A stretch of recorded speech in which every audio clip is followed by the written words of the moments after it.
Hello everyone, welcome to the channel of Political Science Tutorials. In this video, we will discuss about a great Indian philosopher, teacher, royal advisor and political realist, Chanakya. And then we would discuss about his political treatise, Arthashastra. Chanakya, also known as Kautilya or Vishnugupta. He was born in the 4th century, but there are confusion about the exact year and maybe it 350 or 371 or 375 BCE. He was the prime minister under the reign of Chandragupta Maurya, and Chandragupta Maurya was the founder of the mighty Mauryan dynasty. Chanakya also served in this post when Chandragupta's son Bindusara became the king. Before Chandragupta Maurya became the king, the Magadha kingdom was ruled by Nanda dynasty. At that time, Dhanananda was the ruler of kingdom of Magadha. Here is a story that Chanakya was humiliated by the emperor of Nanda dynasty in an almsgiving ceremony. At that time, Magadha was the most prominent empire in India, while other parts were separate states. Taking the insult to his heart, Chanakya decided to ruin the Nanda dynasty. Chanakya met Chandragupta, who had been exiled from the Nanda family. Chanakya then focused his energies on training Chandragupta to be the king. When Chanakya considered Chandragupta properly trained, then he helped Chandragupta to form a small army and entered Patliputra, the capital of the Magadha kingdom, and assisted Chandragupta in his rise to power. From different traditions like Buddhist, Jain tradition, Kashmiri tradition and Vishakadatta's tradition, it has been founded that Chanakya was a Brahmin scholar from the University of Takshila, which is considered as one of the first universities of the world. This was a brief introduction about Chanakya or Kautilya, and now we will try to understand why Kautilya wrote Arthashastra and what are the main themes he explained in his book Arthashastra. Originally, the book was written in Sanskrit language. He started his book with a very significant statement which reads, "To achieve the wealth that has yet not achieved and to maintain the wealth that has been achieved, the older texts on the same subjects has been referred and an abstract compilation has been written." The simple explanation of this quote is that the profession of common people is Artha. The land related to the profession of people is called Artha. So the scripture that teaches about the procedures of getting land as wealth and maintaining the same, getting and maintaining the same is called Arthashastra. It is a book of statecraft having a multi-dimensional of sociocultural and economical aspect.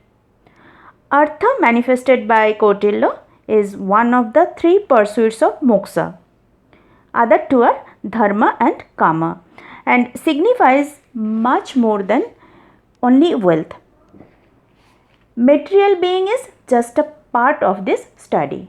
According to Kangla, Kautilya's intention in conveying the essence of the term Artha as sources of livelihood. Sources of livelihood involves achievement, protection and increment of wealth for common people as well as state, which can bring into happiness. According to another scholar, Ellen Rangarajan, Arthashastra is used in the sense of material well-being in livelihood, economically productive activity, trade, etc. In simple words, Arthashastra can be explained as science and art of politics and diplomacy. You can say this is a book on the art of administration or the guidance about how a state should run. This treatise is divided into 15 books dealing with virtually every topic concerned with the running of a state. Taxation, law, diplomacy, military, strategy, economics, bureaucracy, etc. The emphasis is on systematization of law and uniformity of law throughout the empire. Kautilya wrote Arthashastra around 4th century BC. But the rich tradition of Indian political thought can be traced back to the period of Vedas. You have heard about Smritis and Puranas, where politics can be found in the name of Dandaniti. There are different references and texts are available which dealt with the concept of Dandaniti. What is Dandaniti? Danda or literally stick is an ancient symbol of authority, is a term for punishment. Why punishment? According to different scholars, without this punishment or dandaniti, the situation of Matsunaya will occur, which means the big fish would devour the little fish. So, for the sake of Nyaya to common people, dandaniti is an absolute necessity which would be conducted by the king. The 15 books of Arthashastra revolved around one central figure, and that is king. Whether it is controlling the production of a wide range of goods, laying down rules for leisure activities, or prescribing food ration for every individual, he warned that without king there will be the state of Matsunaya. Kautilya prescribed that for the smooth functioning of the administration and for the welfare of the people, there need a noble king. So the king had to be acquainted in the 4 sciences of government, and these 4 sciences are Anvikshiki, Trayi, Varta and Dandaniti. The first and opening chapter of Kautilya's Arthashastra talks about Anvikshiki and its importance. Anvikshiki means the science of strategic thinking, means science of inquiry, which Chanakya states that objective of this treatise called Arthashastra is to groom the prince to righteously rule and protect his kingdom. He states that Anvikshiki is the lamp illuminating all knowledge. The knowledge of Anvikshiki is about the well-being of human life, and by gaining this knowledge, happiness can be achieved, while grief may follow when the knowledge is lost. According to Kautilya, Anvikshiki is the foundation of all dharmas. He empowered king with superior power, but king is not above dharma. Secondly, Vedatrayi. The Trayi or the triple Vedas, Rig, Sam and Yajur. According to Kautilya, the understanding of Vedas is very important to understand dharma. Thirdly, Varta or economics was concerned with agriculture, cattle breeding and trade. Lastly, Dandaniti or politics. It was the science of government, of the enforcement of law and order. And according to Kautilya, the king should be well acquainted with these 4 sciences of government. This was the philosophical part, and it was about the quality of a king. But his book Arthashastra is mainly based on political realism. He was a shrewd and matured political thinker, and due to his political wisdom and diplomatic skills in empire building, he is called Machiavelli of India. But Machiavelli is a 15th century Western political thinker and famous for his theory of political realism. Whether Chanakya provided his theory in 4th century BCE and well known for his theory of political realism. A video has been uploaded in this channel about Machiavelli's political thought. Requesting to watch that video for detailed discussion about Machiavelli's advices to a prince, and you will be able to understand where their thinking resembles. Link is in the description below. Now the question is, what is political realism? Political realism promotes the ways of running of administration which is based more on self-interest than on morality. This is an all-time problem or dichotomy for the administrators when running the state, whether some actions can be taken which violates our moral values. For political realists, the answer is yes. For them, the condition of self-interest only matters, or those actions are only would be granted which are in favor of state's self-interest. The Arthashastra speaks about a wide range of topics and as if putting together a textbook for kings. It elucidates on almost all possible aspects that one can think of, such as the training of a prince, recruiting and appointing officials, resolving public disputes, punishing criminals, maintaining troops and spies, conquering areas by defeating other kings, etc. The advices regarding these mentioned topics which he provided are explaining how the political world works actually, than that of it what ought to be. It continues to recommend even immoral, brutal and cruel means to preserve own state and the prosperity of its subjects.